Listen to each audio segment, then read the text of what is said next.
जय महाराष्ट्र विद्यार्थी मित्रांनो, मराठी माहिती केंद्र या यूट्यूब चॅनलवर तुम्हा सगळ्यांचे स्वागत आहे. तुमच्यासाठी अत्यंत महत्त्वाची बातमी आहे बघा.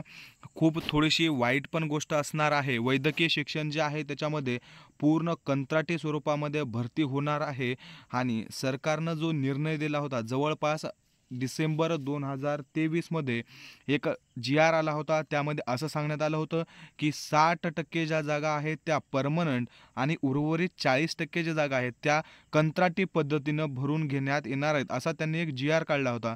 आणि याच जी-आरच्या निषेधामध्ये बऱ्याच विद्यार्थी मित्रांनी स्ट्राईक काढले होते, मोर्चे काढले होते आणि बऱ्याच प्रमाणामध्ये आंदोलनं देखील केली होती.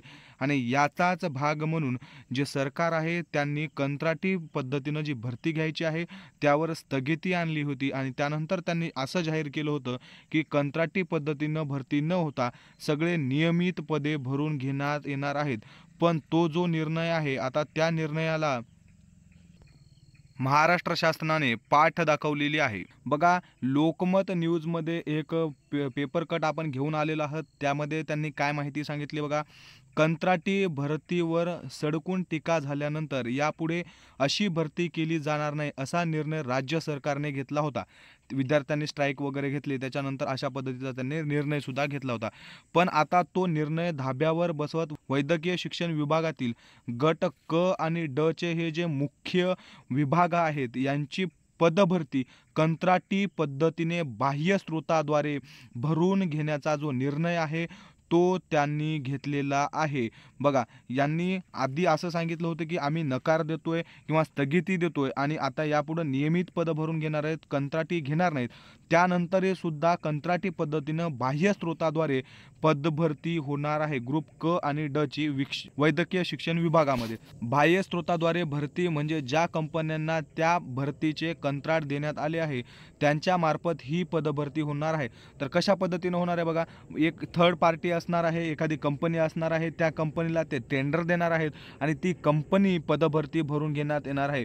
आणि बघा, ते जे कंपन्यांना टेंडर देणार आहेत बाह्य स्रोताद्वारे पदभरती भरून घेण्यासाठी त्यांना ऑलरेडी 193 कोटी रुपये देण्यात, ही खूप मोठी बाब आहे.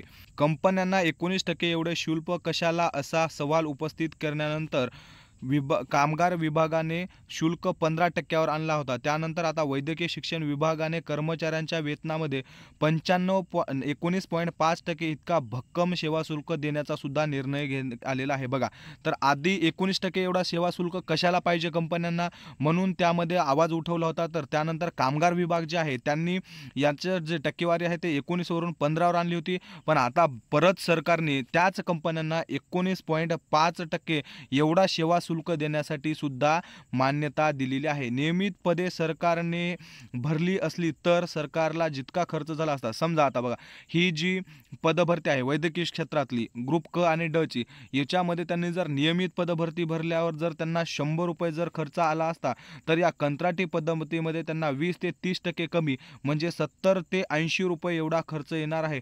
मित्रांनो बघा, खूप लाजिरवाणी गोष्ट आहे. 100 रुपयापैकी फक्त 20 ते 30 रुपये एवढी बचत करण्यासाठी की इतक्या साऱ्या विद्यार्थ्यांसोबत खेळणं, त्यांच्या करिअरशी खेळणं आणि कंत्राटी पद्धतीनं बाह्य स्रोताद्वारे पदभरती करून घेणं हे सरकार करत आहे अशा पद्धतीने. आणि याच्यावर जर कुठं तुम्हाला थांबवायचं असेल तर तुम्ही सगळ्यांनी एकत्र येऊन पुन्हा एकदा आपले माननीय मुख्यमंत्री यांना पत्र केले पाहिजे किंवा ट्विट केलं पाहिजे. याबाबत तुम्हाला स्वतः ॲक्शन घेतली तर काहीतरी फायदा होणार आहे, नाहीतर ही पदभरती 100% होऊनच राहणार आहे.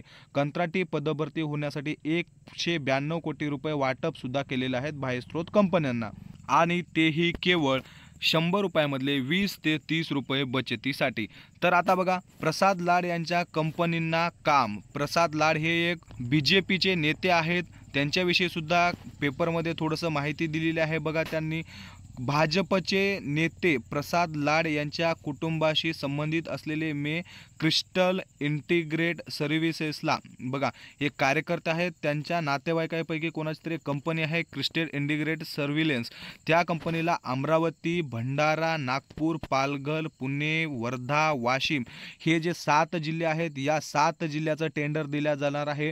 आणि या 7 जिल्ह्यामध्ये जितके काही पद निर्माण झालेले आहेत ही कंपनी भरून घेण्यात आहेत. तर याचबरोबर BVG इंडिया लिमिटेड जी कंपनी आहे, या कंपनीला बुलढाणा, गडचिरोली, जालना, रत्नागिरी, सावनेर, सोलापूर इथलं कंत्राट मिळालं आहे. तर सगळ्यात जास्त बघा एक कंपनी आहे स्मार्ट सर्व्हिलन्स प्रायव्हेट लिमिटेड, या कंपनीला खूप मोठं टेंडर मिळालं आहे. त्याच्यामध्ये अकोला, अलिबाग, मुंबई, बारामती, छत्रपती संभाजीनगर, चंद्रपूर, धाराशिव, धुळे, गोंदिया, हिंगोली, जळगाव, कोल्हापूर, लातूर, मिरज, नांदेड, नंदुरबार, परभणी, सातारा, सिंधुदुर्ग व ठाणे ह्या पूर्ण जे जिल्हे आहेत, या पूर्ण जिल्ह्यामध्ये कंत्राटी पद्धतीने बाह्य स्रोताद्वारे जी पदभरती करायची आहे त्याचं टेंडर मिळालेलं आहे. बघा 3 कंपन्या त्यांनी चूज केलेल्या आहेत. 3 कंपन्यांना त्यांनी आतापर्यंत 192 कोटी रुपये वाटप सुद्धा केलेली आहे आणि फक्त 20 ते 30 रुपये वाचावे म्हणून ही कंत्राटी पदभरती होणार आहे. या कंत्राटी पदभरतीनंतर सरकारला फक्त नियमित पदे भरण्याच्या तुलनेमध्ये 20 ते 30% नफा होणार आहे आणि त्याच 20% जे सरकार आहे ते कंत्राटी पद्धतीनं पदभरती करून घेत आहे आणि जवळपास जो बेरोजगार वर्ग आहे त्या बेरोजगार वर्गाला खूप मोठं नुकसान आहे आणि या बाबतीत आपल्यालाच विद्यार्थ्यांना ॲक्शन घ्यावं लागणार आहे. इथं तुम्हाला कोणीही सहकार्य करणार नाही आहे.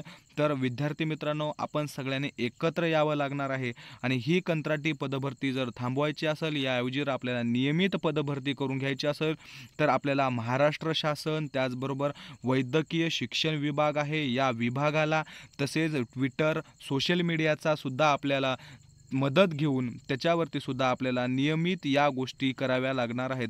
आता लगेच जो विधानसभा निवडणुका आहेत हे तोंडावर आलेल्या आहेत आणि जवळपास 16 तारखेपासून आचारसंहिता लागण्याची सुद्धा शक्यता आहे.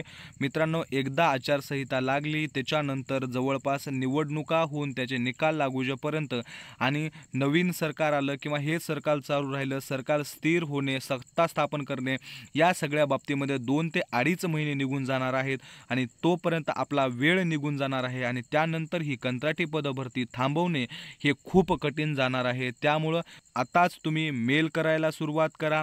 देवेंद्र फडणवीस, त्याच्यानंतर एकनाथ शिंदे, अजितदादा पवार या सगळ्यांना मेल करा. त्याचबरोबर आरोग्य विभाग, वैद्यकीय विभाग, जिल्हा परिषद वगैरे जे आहेत त्यांना मेल करा. आपले जे शिक्षण मंत्री आहेत त्यांना मेल करा आणि सोशल मीडियावरती ट्विट करा आणि मित्रांनो, एकत्रित येऊन जर आवाज उठवला तरच काहीतरी होणार आहे, नाहीतर ही कंत्राटी पदभरती जी आहे ही नक्की होणार आहे आणि त्यानंतर सगळ्यात मोठा जो नुकसान आहे ते विद्यार्थी प्रवर्गाचं आणि सगळ्यात जास्त फायदा आहे तो हा या थर्ड पार्टी कंपन्यांचा होणार आहे. मित्रांनो, लक्षात घ्या, जर तुम्हाला नियमित पदभरतीमध्ये 100 रुपये जर मानधन दिले जाते तर 20 ते 30% कंत्राटी पदभरती म्हणजे तुम्हाला जवळपास 70 ते 80 रुपये एवढे मानधन असायला पाहिजे.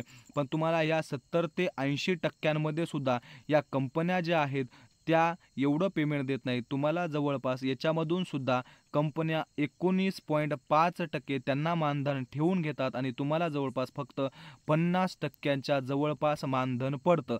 बघा, नियमित एखाद्या पदांसाठी S30 पे स्केल असेल, 35,000 रुपये जर तुम्हाला नियमितमध्ये पेमेंट पडत असेल तर तुम्हाला कंत्राटी पदभरतीमध्ये जवळपास 14,000 रुपयाच्या जवळपास पेमेंट पडतं आणि तुम्हाला इतर भत्ते वगैरे काहीही मिळत नाही.